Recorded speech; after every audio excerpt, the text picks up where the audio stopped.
There's a certain bleakness that comes with the late hours, the kind that weighs on your chest, squeezing until you can't help but feel that something is very wrong. I know this because my work often takes me through the small hours of the morning, weaving along the shadowed streets of my town as most people sleep soundly in their beds. My name is Marcos, and I work night shifts for a transport company. My job is straightforward enough, no dramatic tales or grand excitement, just me and my car navigating the quiet, often lonely roads. It was a job I took after my daughter was born, a way to provide while keeping the days free to help with her care. But something changed about a month ago, a subtle shift that's been gnawing at me every night since. It began with a silhouette on the corner of Walker and 9th, one of those dim, nearly forgotten stretches of road where the streetlights flicker inconsistently. I was driving home, exhausted, counting the minutes until I could collapse into bed. And then, there he was. I slowed instinctively, my foot hovering over the brake, as if expecting this stranger to cross the road. But he didn't. He stood there, unmoving, just watching. Even from my car, I could see that his appearance was unsettling. His posture was oddly stiff, shoulders pushed back, as though he'd just been carefully positioned there by some unseen force. But it was his face that caught my attention, and not in any comforting way. He had a smile that stretched unnaturally, fixed and far too wide, as though it had been plastered on and would never come off. And his eyes, they held an intensity that I can't explain, as though they could see right through me, deeper than any casual glance could ever go. I thought maybe he was lost, or perhaps had one too many drinks and wandered too far from wherever he belonged. But when I glanced at him in my rearview mirror, he was still there, smiling, watching my car until it faded into the distance. The next night, I saw him again, this time a block closer to my route. He stood at the edge of the road, under the dull yellow of a single streetlight, hands in his pockets, that same frozen smile greeting me as I approached. I barely had time to think before I found myself accelerating, as though by instinct. But as I passed, his head tilted slightly, and though I only caught it for a second, I could swear he was following me, turning to keep me in his sight as I sped away. By the fourth night, I convinced myself it was just a strange coincidence, a harmless oddity. People roam at night, I see it all the time. Still, I couldn't shake the feeling of being watched, as if that smile had somehow imprinted itself in my memory. And so, like any reasonable person, I altered my route. I started taking a detour around Walker and 9th, even if it added a few minutes to my drive home. Anything seemed better than another silent encounter with him. But it didn't help. In fact, it seemed to make things worse. That following night, as I took a new, even quieter route, there he was again, on a different corner altogether, waiting. This time, he was standing by a bench, leaning just slightly, as though he'd been standing there all night. His smile hadn't changed, the same unnatural curl, as though he found my discomfort amusing. And those eyes, they were on me again, taking in every inch of me as I passed. I tried to ignore it. I told myself it was nothing, that he'd leave me alone soon enough. But I couldn't forget the feeling of being pursued. It was subtle, a feeling that sneaked in around the edges, pricking at the back of my mind as if I was trying to leave something behind that wouldn't be left. I told my wife about it, though I played it down, of course. She shrugged it off, said it was probably some local prank, a young man just messing around. And maybe she was right, perhaps it was as simple as that. But part of me couldn't shake the feeling that it was more than a joke. He wasn't just appearing, he was waiting. For me. That night, as I closed my eyes, I found myself unable to rest, my thoughts lingering on the smile I couldn't seem to escape. I could feel its presence in the darkness, a weight that hung over me, steady and patient, as though it knew I'd be on that road again soon enough. I hadn't realized how much the sight of him had started to affect me. That next night, I found myself pausing before getting into my car, my hand hovering over the door handle. I almost felt foolish, hesitating like a child about to venture into the dark. But I wasn't a child, and I wasn't scared. Or, at least, I told myself I wasn't. This was just another drive, another ordinary night. The roads were quiet, as always. The same dimly lit houses, the same empty sidewalks. For a while, I almost felt at ease. But as I turned onto my usual route, passing by the diner that was just closing up, I felt a strange sense of anticipation, like I was on the edge of a discovery I didn't want to make. And there he was, again, under that flickering streetlight. This time, he was closer. Much closer. He stood just a few feet from the curb, as though waiting for my car to pass by. His face, framed by the dull, sickly glow, was even clearer now.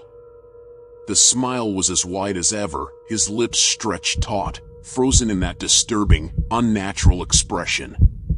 But his eyes, they held a sharper look tonight, a kind of glint that felt almost eager. I felt it cut through me as I drove past, like the cold steel edge of a blade.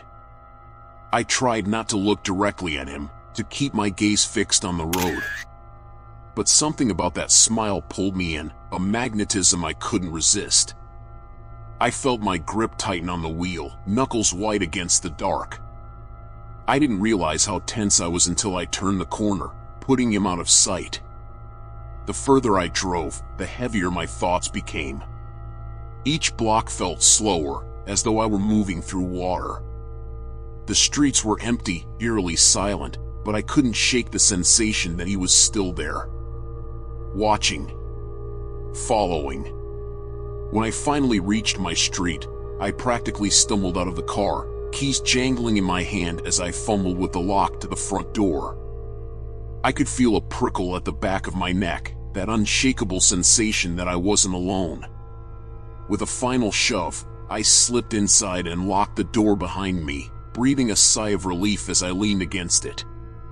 But the relief was short-lived. As I stood there, chest heaving, I heard a soft, almost imperceptible sound. I froze, straining to listen. It was faint but unmistakable, a light, scraping sound, like fingernails grazing the surface of something solid. I couldn't tell where it was coming from, but it felt close, too close. I forced myself to move, slowly inching toward the window. I told myself it was nothing, that I was imagining things. But when I parted the curtains, my breath caught in my throat. Across the street, barely visible under the pale glow of the lamplight, was a figure. Standing perfectly still, his face turned toward my window. And though I could only see a faint outline, I knew it was him. Even from that distance, I could see the gleam of his eyes, sharp and unwavering. And the smile, that grotesque, unyielding smile, as though he found something deeply satisfying in standing there, just watching. I shut the curtain, stumbling back, my mind racing. What was he doing here? Why had he followed me home? I felt a pulse of dread rise in my chest, a primal instinct urging me to run, to get away from whatever he was. But I was in my own home. I shouldn't have to feel this way here. I spent the rest of the night awake, every creak of the house, every flicker of shadow making my heart race. I tried to tell myself it was nothing, that he would be gone by morning, that maybe this was some strange coincidence or a prank gone too far. But deep down, I knew. He wasn't just an accident or a random stranger. He was here, for me. The morning came, though it did little to ease my unease. Sunlight poured into the room, illuminating every corner with a harsh clarity that made last night feel like a fever dream. I went about my routine as best as I could, but I was moving on autopilot, haunted by the memory of that smile hovering in the darkness. I told myself I would forget it, that people like him, whoever he was, wouldn't bother coming around in daylight. I convinced myself, with the stubbornness of a man unwilling to admit fear, that I'd imagined parts of it. Maybe he hadn't followed me home. Maybe it was just a strange, uncomfortable coincidence. Yet, each time I closed my eyes, there he was, standing beneath that streetlight, waiting with that fixed, insidious grin. I tried to distract myself by focusing on work, poring over documents and answering emails with a precision I hadn't felt in years. But as the sun dipped lower, painting the sky in dusky shades, the tension began creeping back, weaving its way into my thoughts like a persistent thread. I felt that same prickling sensation at the back of my neck, as though he were already waiting, lurking just beyond the threshold of night. When I left the house that evening, I found myself scanning the street, my gaze darting from one shadowed corner to another. There was no one there, no smiling figure standing by the lamppost or lurking in the shadows. I tried to feel reassured by that, but the relief was hollow, edged with an unease I couldn't shake. The drive to work was uneventful, but that night, as I made my way home, I caught a glimpse of him again. It was brief, a flash of his silhouette under the glow of a streetlight just ahead. I felt a surge of panic, the kind that rises slowly, constricting around you like a tightening grip. My instinct was to drive faster, to leave him far behind, but instead, I did something I hadn't dared to do before. I slowed down. I don't know what compelled me to do it. Maybe I thought that, by looking closer, I could break the spell he seemed to have cast over me, expose him for what he was, a regular person playing some sick game. But as I approached, his smile grew sharper, his eyes meeting mine with an intensity that sent a shiver down my spine. There was a gleam in them, a strange, almost predatory gleam that seemed to reach into the very pit of my stomach. For the first time, I noticed his clothes. They were dark, simple, blending into the night with an unsettling subtlety. But his shoes, there was something strange about them. They looked too clean, too new, like they'd never touched the ground, never felt the grit of a real street. And as I drove past, something strange happened. He raised his hand, a slow, deliberate motion that sent a ripple of dread through me. His fingers unfurled one by one, a wave that felt more like a taunt than a greeting, as though he were acknowledging some unspoken connection between us. I felt my hands clench around the steering wheel, my heart pounding so loudly that it drowned out the hum of the engine. As I pulled onto my street, the street lights seemed dimmer than usual, casting long, distorted shadows across the pavement. I parked and sat in the car for a moment, staring at the empty sidewalk, half expecting to see him there, waiting. But there was no one. Only silence, heavy and suffocating, settling over me like a shroud. I stepped out, my steps cautious, ears straining for any hint of movement. The night was still, too still, as though the entire world were holding its breath. I reached my door, fumbling with the keys, my fingers shaking despite myself. But just as I turned the lock, I felt it, a prickle at the edge of my vision. Across the street, standing by the old oak tree, was a shadow, barely visible in the darkness. It was him, watching, as though he'd been there the whole time, waiting for me to notice. His smile was the same, fixed and unwavering, but there was something different in his posture now, something that made my skin crawl. He wasn't just observing. He was studying me. I went inside, locking the door behind me, but the thought of him lingered, seeping into every corner of my mind. Each time I blinked, I saw that smile, stretching across the darkness, a silent promise of something more. And as I lay in bed, the question gnawed at me, relentless and cold. What did he want from me? I woke up the next morning with a sense of dread that clung to me like damp fog. The The sunlight streaming through the window felt artificial, weak against the memory of the night before. I could still see him, that figure under the tree, watching, as though he were waiting for me to make the first move. I lingered in the house longer than usual, trying to shake off the night's impressions. I busied myself with trivial tasks, rearranging the books on my shelf, checking and rechecking the locks on the doors, things that didn't need doing but made me feel as if I had control over something. But by evening, that lingering dread returned, stronger than ever, hovering over me like a dark cloud as I prepared to leave. The streets felt narrower that night, as though they were closing in around me. Every shadow seemed to carry a silhouette, every corner held the promise of that unsettling smile. I found myself driving slower than usual, as though delaying the inevitable, stretching out the time before I'd encounter him again. For a while, the road was quiet. I almost convinced myself that it was over, that he'd found someone else to haunt. But as I turned down a familiar street, I saw him, unmistakable under a street light up ahead. This time, he was standing closer to the road, almost as if he were waiting for me. I didn't want to stop. I didn't want to look. But my eyes betrayed me, drawn to his face with a compulsion I couldn't resist. His smile was as fixed as ever, but something about it was different, sharper, more sinister.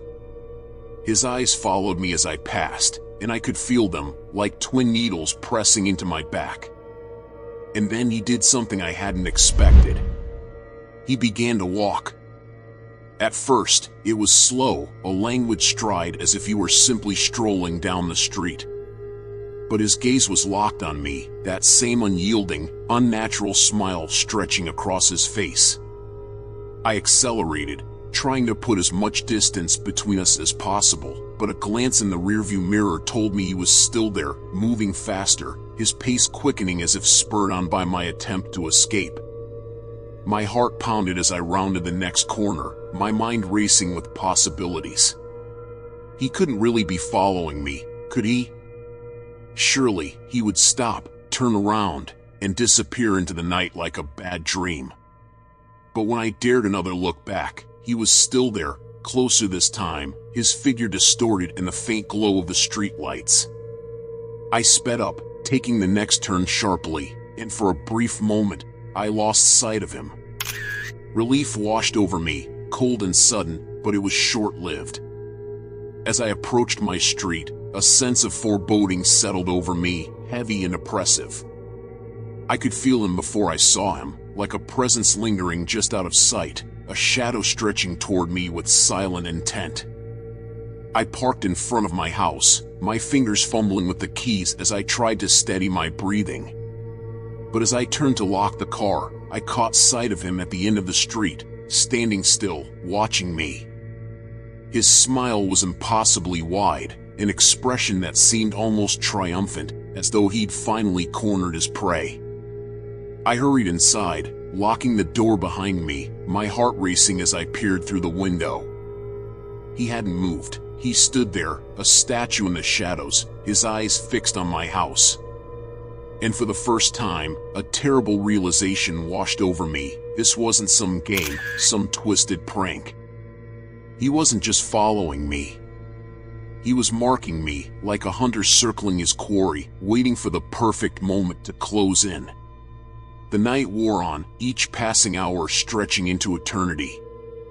I sat by the window, my gaze never straying far from his figure, that unmoving silhouette against the faint glow of the streetlight. And though I knew he couldn't possibly hear me, I whispered into the silence, the question gnawing at me, haunting my every thought. Why me? I waited for an answer that would never come, knowing that, sooner or later, he would make his move. And when he did, I had a feeling I wouldn't be ready. I spent the following day in a haze, haunted by the memory of the smiling man standing in front of my home.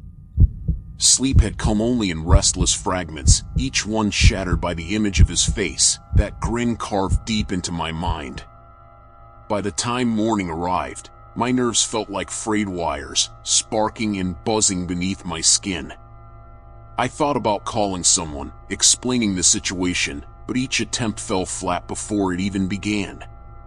How could I describe what was happening without sounding unhinged? The words seemed absurd even as they formed in my mind. There's a man with a smile that's too wide, who follows me through the streets at night. It was the stuff of nightmares, and yet it was my reality. By evening, my determination to confront him had all but faded, replaced by an oppressive sense of inevitability. I couldn't avoid him forever. He'd be there again, waiting, watching. And so, with a weary resignation, I prepared myself for the night shift, leaving the house with one last look back, half expecting to see him lurking in the shadows. The drive to work was uneventful, my nerves settling somewhat in the calm quiet of the early night. I tried to reassure myself, repeating silent mantras of reason. Maybe tonight he'll be gone. Maybe it was just my imagination running wild. But these thoughts felt hollow, lacking conviction, as though a part of me already knew the truth. The shift passed slowly, every sound magnified in the silence of the empty office. I glanced over my shoulder more often than usual, catching my reflection in the darkened windows, my own face looking foreign and unfamiliar, etched with worry and exhaustion. Hours drifted by, marked only by the soft ticking of the wall clock, each second stretching the distance between me and the moment I'd have to return to the night. Finally, it was time to leave. The air outside was thick and still, pressing down with an almost physical weight as I stepped out of the building. My heart hammered as I made my way to the car, my senses sharp, attuned to the faintest movement, the slightest sound. I felt his presence before I saw him, a cold prickle that ran down my spine, the familiar dread settling in like an old friend. And there he was, just as I had feared, waiting for me at the end of the street. The smiling man stood under a flickering street lamp, his grin stretching impossibly wide, his eyes glinting with a strange, unsettling light. I couldn't look away, caught in the magnetic pull of that grotesque expression, a gaze that felt like it could peel back the layers of my mind, exposing the fears I tried so hard to keep hidden. I started the car, the engine's hum a small comfort as I tried to calm my shaking hands. I pulled onto the road, refusing to let my gaze drift to the rearview mirror, refusing to acknowledge the creeping terror that told me he was following again. I drove in silence, each turn of the wheel carrying me farther into the dark, the familiar route feeling foreign, altered by the knowledge of his presence. But he was there. I knew it, felt it as surely as I felt the weight of my own skin.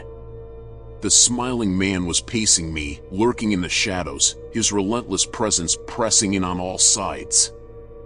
I could feel him drawing closer, his gaze slicing through the night, tracking my every movement with an intensity that felt almost tangible. When I reached my street, a sudden impulse gripped me, a desperate need to confront him, to break the cycle of fear that had taken hold of my life. I pulled over, cutting the engine, my heartbeat pounding in my ears as I stepped out of the car, standing alone on the deserted road. "Why?" I called out, my voice echoing in the silence, a brittle sound swallowed up by the darkness. "What do you want from me?" The street was still, the air thick and unyielding. And then, slowly, deliberately, he emerged from the shadows.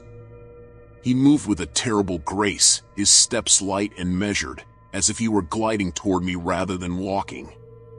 His smile never wavered, a fixed, unnatural expression that seemed carved onto his face, a mask of twisted delight. He stopped a few feet away, his head tilting ever so slightly as he regarded me, his eyes shining with a predatory gleam. There was something ancient in that gaze, a knowledge that went beyond mere malice, a depth that hinted at something far darker, something beyond my comprehension. "Who are you?" I whispered, the question slipping out unbidden, a plea for understanding, for reason in the face of the inexplicable. But he only smiled, his eyes narrowing with a cruel amusement, as though my question were nothing more than a joke. And in that moment, I realized with chilling clarity that he had no intention of answering me, no intention of offering any explanation or solace. He was simply there, a presence that defied reason, a darkness that refused to be named. The silence stretched on, thick and suffocating, a chasm between us that felt insurmountable. And then, as suddenly as he'd appeared, he turned and melted back into the shadows, his figure fading into the night, leaving me alone on the empty street, the echo of his smile lingering like a phantom in the air. I stood there, rooted to the spot, my mind reeling with the weight of what had just transpired. I had confronted him, faced him head-on, and yet I was no closer to understanding. If anything, the encounter had only deepened the mystery, leaving me with a gnawing sense of dread that burrowed deep into my bones. And as I made my way back to the house, I realized with a sick certainty that this wasn't over. The smiling man wasn't finished with me, not yet. He would return, again and again, a relentless shadow haunting my every step, a reminder that some things could not be explained, could not be reasoned with. Some things simply were, existing on the fringes of our understanding, lurking in the darkness, waiting patiently for the perfect moment to strike. The days that followed blurred together, an endless loop of tension and unease. I found myself looking over my shoulder, feeling his presence even in broad daylight. His shadow loomed over me, a constant reminder of the encounter that had left me feeling strangely altered, like a version of myself I no longer recognized. It was as if he'd left a mark on me, something invisible yet undeniable, shifting the balance of my life in a way that felt both profound and inescapable. I tried to tell myself that he was a figment of my imagination, a trick of the mind, yet I knew it was a lie even as the words crossed my lips. I'd seen him, felt his gaze piercing through me. Whatever he was, flesh, spirit, or something in between, he was real. I became obsessed with finding answers, scouring books, online forums, anything that might offer a clue about his origin. My searches yielded nothing concrete, only cryptic tales of figures in the dark, ancient warnings about things that stalk the living, feeding on fear. I wanted logic, an explanation that could break through the eerie silence that now surrounded my life, but all I found were shadowy legends and warnings to stay away. I began to believe he was a part of something larger, a myth threaded through time, woven into the fabric of human fear. The more I read, the more his presence seemed to seep into my mind, his smile lingering in the corners of my vision, mocking me with a silent amusement. I was being watched, even in solitude, and no lock, no door, could keep him out. One night, I left work early, feeling a strange compulsion to deviate from my usual route. I took winding streets, trying to lose myself in unfamiliar territory, hoping to throw him off if he was still trailing me. The city was empty and quiet, the streetlights casting long, distorted shadows that seemed to breathe and shift as I passed. I drove through forgotten neighborhoods, buildings peeling and silent, like remnants of another time, another world. As I turned a corner, there he was. Standing under a broken street lamp, his figure cast in stark relief, his face tilted in that unnatural, chilling smile.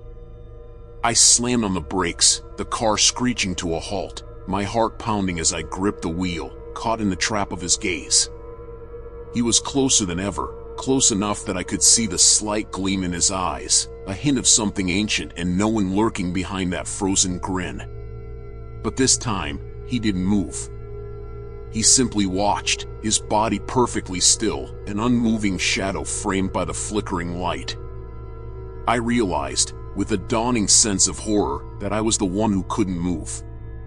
My hands were frozen on the steering wheel, my body locked in place, as though his gaze had reached out and ensnared me, trapping me in an invisible hold.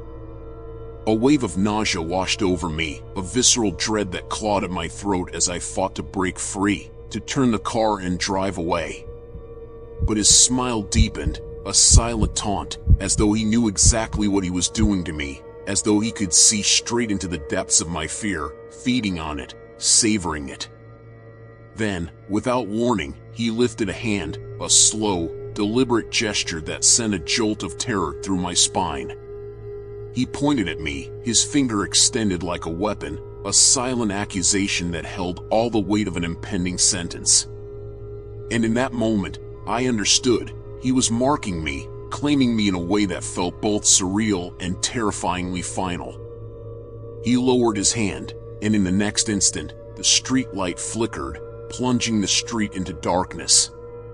When the light came back on, he was gone, leaving only the lingering chill of his presence, a silence that rang with the echoes of his silent laughter.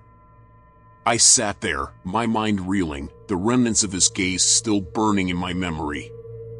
I felt hollowed out, like a vessel emptied of all reason, filled instead with the weight of something dark and unexplainable. And as I finally drove away, I knew, with a terrible certainty, that this was only the beginning. He would return. He would find me, again and again, until I was broken, until there was nothing left of the person I had once been. The smiling man had set his sights on me, and there was no escaping the shadow he cast over my life. After that night, the world around me felt altered, as if a thin film of dread had settled over every aspect of my life. Even the mundane tasks of my day took on an ominous quality. I found myself flinching at sudden noises and avoiding mirrors, terrified that I might glimpse him lurking in the reflection, that unfathomable smile creeping into my field of vision. Each moment was a quiet battle against the anxiety that threatened to engulf me. At work, the air buzzed with the normalcy of chatter, but I felt disconnected, as though I were encased in glass, unable to reach out to the warmth of companionship. My colleagues laughed and talked, but their words seemed to echo distantly, muffled by the thick haze of my own turmoil. I caught glimpses of their faces, bright and animated, and felt an unshakable urge to scream, to reveal the shadow that haunted me, but the fear of disbelief kept me silent.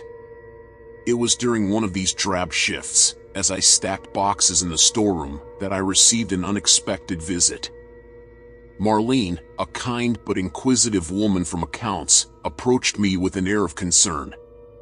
Her eyes bore a hint of something deeper, perhaps pity, perhaps curiosity.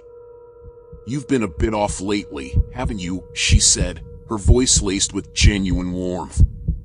"Everything all right?" I hesitated, the words sitting heavy on my tongue. I wanted to confide in her, to unravel the threads of my experience, but the fear of her reaction held me back. Instead, I offered a half-hearted smile, masking my truth with the same practiced ease I had employed for weeks. "Just a bit tired," I replied, forcing the words to sound light, casual. Marlene nodded, but her gaze lingered, as if she sensed the gulf between us. "If you ever need to talk," she said gently, "I'm here. You know that, right?" "Thanks," I managed, the words feeling hollow, as if I were reciting lines from a script.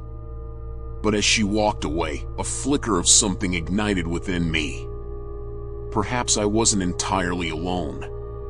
Perhaps there were people who could help me find the words I so desperately needed. The idea of sharing my burden flitted through my mind like a wisp of smoke, elusive and tantalizing. Yet, the deeper I sunk into my thoughts, the more I questioned whether my experiences could truly be understood. How could I explain the figure that haunted me without sounding unhinged? That night, I returned home and flipped through the pages of my worn journal, the only witness to my darkest fears. I poured out my heart onto the pages, detailing every encounter, every shuddering moment spent under the weight of his gaze. Writing provided a strange comfort, an outlet for the turmoil within. I felt the tension ebb slightly as the ink flowed, though I knew it was merely a temporary relief, like water through cracked soil. But as I wrote, a realization began to dawn upon me. I had become ensnared in a cycle, an unending loop of dread. The smiling man wasn't just a presence in my life, he was a distortion of it.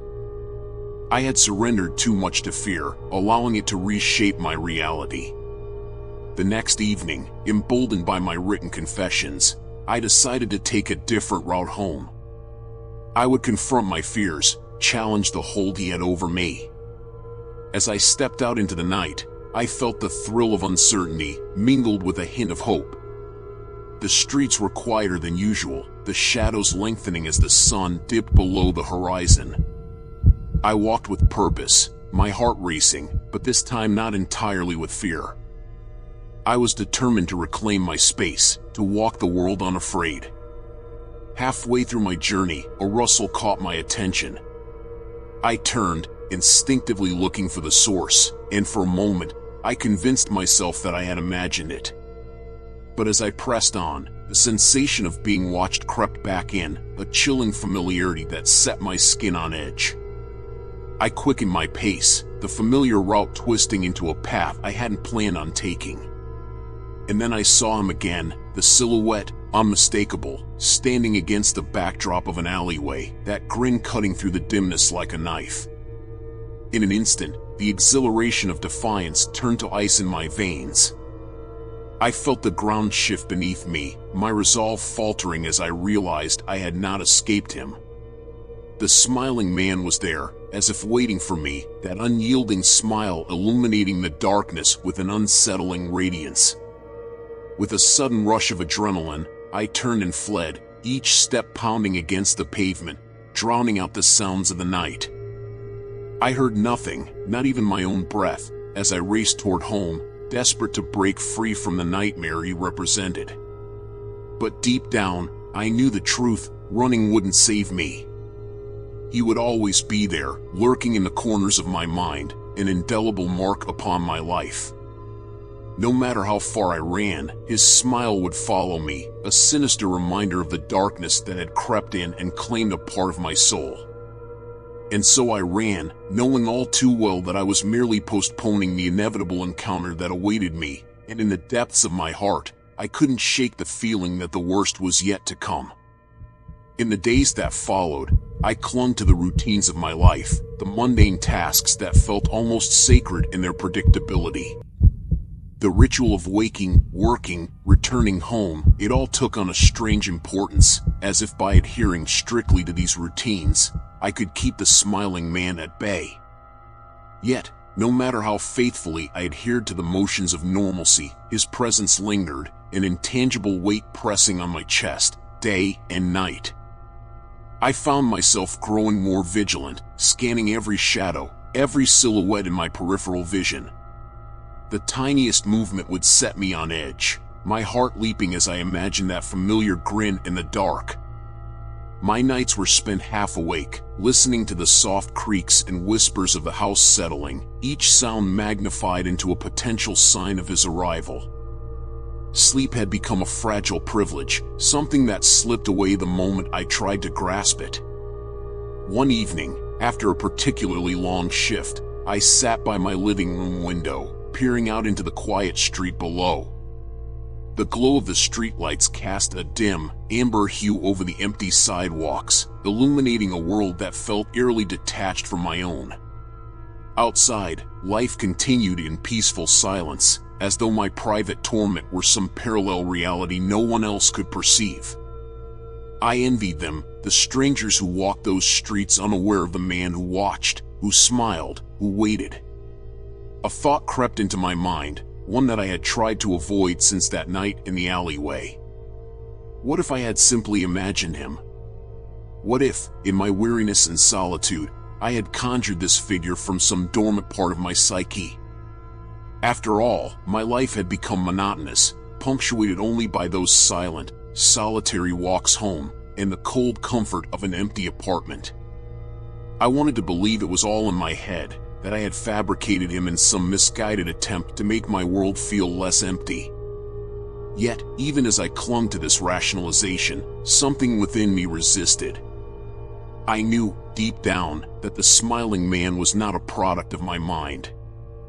There was a darkness in his gaze, an intent that felt too tangible, too malevolent to be mere illusion. I could recall the details of his appearance with unnerving clarity, the way his face seemed almost waxen in the dim light, the rigid curve of his smile, the intensity of his stare. Every fiber of my being recoiled at the memory, my stomach twisting as I relived that haunting encounter. As I sat there, lost in thought, a faint noise disrupted the silence of my apartment. It was soft, almost imperceptible, but enough to draw my attention. I strained my ears, my heart racing as I tried to place the sound. It was coming from outside, down the hall. The quiet, rhythmic tapping of footsteps echoed in the corridor, drawing closer with each passing second. I held my breath, frozen in place, as the footsteps came to a halt directly outside my door. For a long moment, there was only silence. I dared not move, dared not even blink, my gaze fixed on the door handle, half expecting it to turn at any moment. The air in the room grew thick with a dreadful anticipation, a sense of impending doom that felt as real as the walls surrounding me. Then, just as suddenly as it had begun, the sound ceased. The silence returned, more oppressive than before, as though the very atmosphere held its breath, waiting. I waited too, my mind racing with possibilities, each more terrifying than the last. But nothing happened. After what felt like an eternity, I mustered the courage to step toward the door, placing my ear against it in a futile attempt to detect any lingering presence. The hallway was empty. The footsteps had vanished, leaving no trace of their existence. I released a breath I hadn't realized I was holding, the tension in my chest loosening, though my mind remained on edge, haunted by the unanswered question, was it him? That night, I barely slept. Every creak, every whisper of wind against the window jolted me awake, my heart racing as I anticipated his return. I lay there, staring into the darkness, my mind replaying the sound of those footsteps, the silence that followed, the uncertainty that lingered long after. Days passed, and still, I could not shake the memory of that night. I found myself dreading the journey home, each step toward my apartment filling me with a quiet sense of foreboding. The smiling man had not shown himself again, but his absence was almost as unsettling as his presence.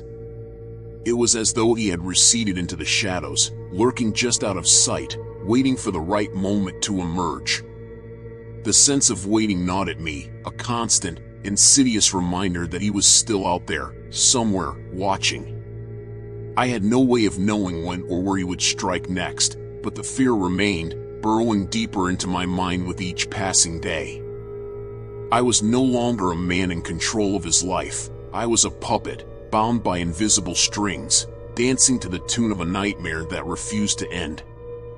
And so, I waited, bracing myself for the inevitable, knowing that one day, he would return. In the stillness of the following days, I found myself both dreading and anticipating his return. It was as though he had burrowed into my mind, carving out a space in my thoughts where his sinister smile lingered, like the afterimage of a light that refuses to fade. With each sunrise, I clung to the hope that he was gone, that I had, perhaps, dreamed him into existence, or that he had lost interest and moved on to haunt someone else. But by nightfall, that hope would dissipate, replaced by an almost paralyzing certainty that he was still there, lurking just beyond the edge of my awareness, waiting.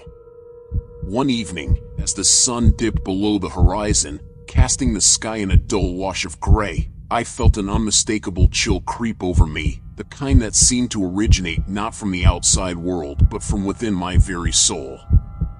I sat alone in my apartment, every light ablaze, and still, the shadows crept in, filling the spaces that the light couldn't reach. I could feel him there, his presence pressing against the walls, seeping into the room like a thick fog. In my desperation to escape the oppressive weight of his memory, I called Marlene, my only real friend from work. She had always been kind to me, her laughter brightening the office, her presence a welcome balm against the isolation that had become my life. When she answered, her voice warm and inviting, I nearly broke down, my voice trembling as I asked if she could come over. I needed someone, anyone, to help ground me, to dispel the dark specter that had taken up residence in my mind. She arrived half an hour later, her face filled with genuine concern as she stepped into my apartment. "What's wrong?" she asked, her gaze searching my face for answers. I tried to explain, stumbling over my words, each sentence fractured and incomplete. I told her about the smiling man, about his unnerving grin, the way he appeared in the shadows, watching me, taunting me with his silence. She listened intently, her expression softening with each word, though I could see a flicker of doubt in her eyes. But she didn't interrupt, didn't question my sanity. She simply nodded, letting me spill my fears into the silence between us. When I finally finished, she took my hand, her grip firm and reassuring. "I believe you," she said quietly, though I could sense the hesitation in her voice. "Maybe it's just stress. You've been working so hard lately, and sometimes our minds play tricks on us." I wanted to believe her, to accept the comforting lie that my mind was simply rebelling against the monotony of my life. But as I looked into her eyes, I could see that she, too, was struggling to reconcile my story with the man she thought she knew. I felt a pang of guilt for dragging her into my nightmare, for burdening her with a fear she could neither see nor understand. Marlene stayed for a while, chatting lightly, filling the apartment with a warmth that I had long forgotten. Her laughter, her easy smiles, reminded me of a world that existed outside my own haunted reality, a world where shadows didn't whisper and smiles didn't linger in the dark. For a brief, fleeting moment, I allowed myself to relax, to believe that I could reclaim that world, that I could banish the smiling man from my mind.